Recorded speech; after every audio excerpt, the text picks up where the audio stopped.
Bonjour à tous les auditeurs d'Israël Torah. Nous allons parler maintenant de Shalom Bayit. Je vais vous donner un trick, je vais vous donner en fait une petite formule magique que vous allez pouvoir utiliser. Vous allez voir, ça marche d'une façon extraordinaire. C'est quelque chose vraiment qui fonctionne.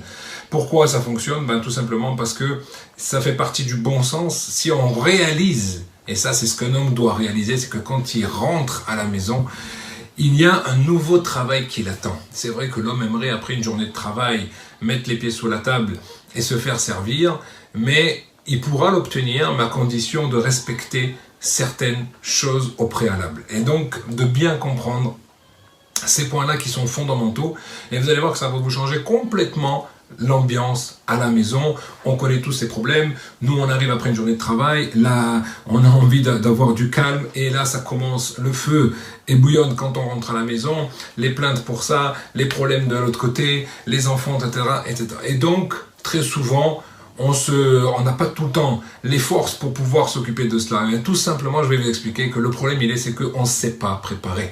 Il faut savoir se préparer lorsqu'on rentre à la maison, comme quoi un nouveau travail nous attend. Et vous allez voir que si on le fait, très rapidement, on va pouvoir retrouver la quiétude à la maison, le calme à la maison. Comment? Alors, c'est ce qu'on appelle, que j'ai intitulé dans mes cours, la loi des 5. La loi des 5, je vais vous montrer ici 5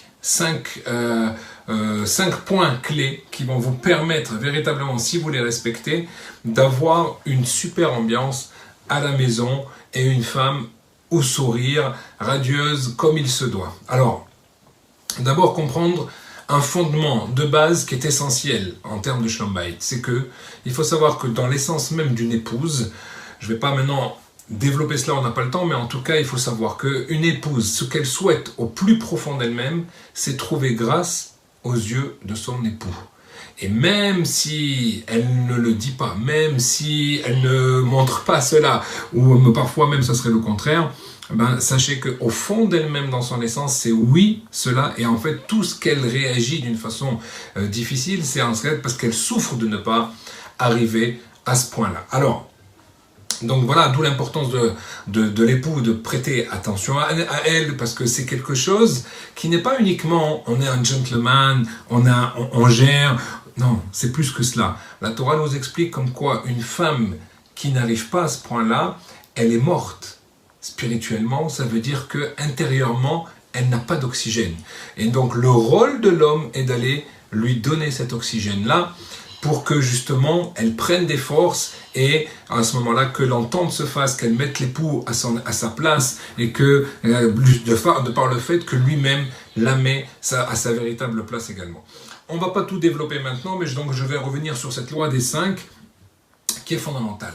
Alors cette loi c'est quoi? C'est premièrement les 5 premiers regards, deuxièmement les 5 premiers mots, troisièmement les 5 premiers compliments, et quatrièmement, les 5 premières minutes.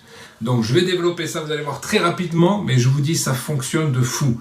Donc il faut se concentrer que lorsque je rentre à la maison, je n'ouvre pas la porte directement. J'arrête, je me stoppe, je réfléchis, je dis maintenant Hachem me demande un autre travail envers mon épouse, et donc je vais faire ce travail-là.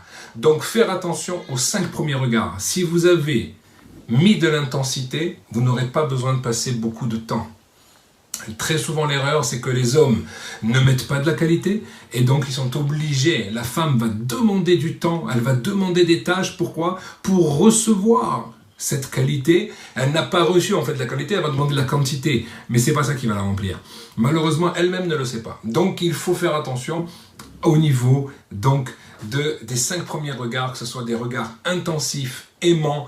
Ça, c'est fondamental. Les 5 premiers mots, et donc évidemment, c'est ça qui va mettre toute l'ambiance dans la maison. Donc les 5 premiers mots, 5 premières phrases, appelez ça comme vous voulez, que vous allez dire, ça va mettre le cadre. Si vous arrivez, c'était dur, j'ai pas eu une bonne journée, etc., vous avez mis déjà de quelque chose de lourd dans la maison, d'accord? Quand on met une boule puante, même si elle ne s'adresse pas à la femme, tout le monde le sent. Et donc, il faut faire très attention là-dessus, au contraire, d'être avenant, d'être positif. Les 5 premiers compliments, il faut savoir que vous pouvez même les préparer à l'avance, il vous suffit de réfléchir un temps soit peu. Pendant que vous rentrez en voiture à la maison, éteignez la radio, éteignez la musique, tout ce que vous voulez, réfléchissez. Qu'est-ce que mon épouse a fait pour moi aujourd'hui ? Que ce soit au niveau de la maison, au niveau des enfants, au niveau des repas, au niveau de tout ce que vous voulez. Vous allez voir, vous allez très vite trouver au moins 5 compliments minimum. Et donc, vous allez vous débrouiller pour ensuite les placer dans la discussion que vous allez avoir envers elle, parce que vous allez avoir une vraie reconnaissance. Donc ça ne va pas être du faux, parce que quand vous allez réfléchir à cela, et ben après ils vont ressortir naturellement. Et le dernier point, les 5 premières minutes, elles sont fondamentales. Il faut éteindre le téléphone complètement. Il faut au contraire maintenant être présent, parce que ce qu'a besoin d'une femme, c'est de la qualité, on a dit, et c'est de l'empathie. Une femme, et je vais vous donner ce secret aussi, elle n'a pas besoin de solution. Elle a besoin d'une écoute. Très souvent, l'homme, lui, comme il est dans le monde de l'action, et que dans tout son travail, tout ce qu'il doit faire, c'est gérer des problèmes, donc quand il y a un problème de plus à la maison, on va le gérer. Ben c'est faux. Une femme n'a pas besoin qu'on gère son problème, elle a besoin qu'on comprenne son problème et qu'on sache l'écouter. Donc si je sais l'écouter attentivement, et que je fais preuve d'empathie, c'est-à-dire que je me mets à sa place, je réalise par rapport à ce qu'elle ressent et non pas par rapport à ce que moi je ressens, elle va comprendre que je l'ai compris, que je l'ai comprise, et donc elle n'a plus de problème, à la limite même le problème n'existe pas. Pourquoi ? Parce qu'elle avait besoin de partager quelque chose. Or, en donnant une solution, on est en train de lui dire, bon, tu n'es pas capable, je vais trouver un palliatif. Et donc ça la brise au contraire. Alors que quand maintenant on est à son écoute, et qu'on est capable véritablement de la comprendre, alors elle a vu que le mari est intentionné envers elle, et vous allez voir que dans 90%, si ce n'est pas plus, le problème ou les problèmes seront résolus. Donc voilà cette clé extraordinaire.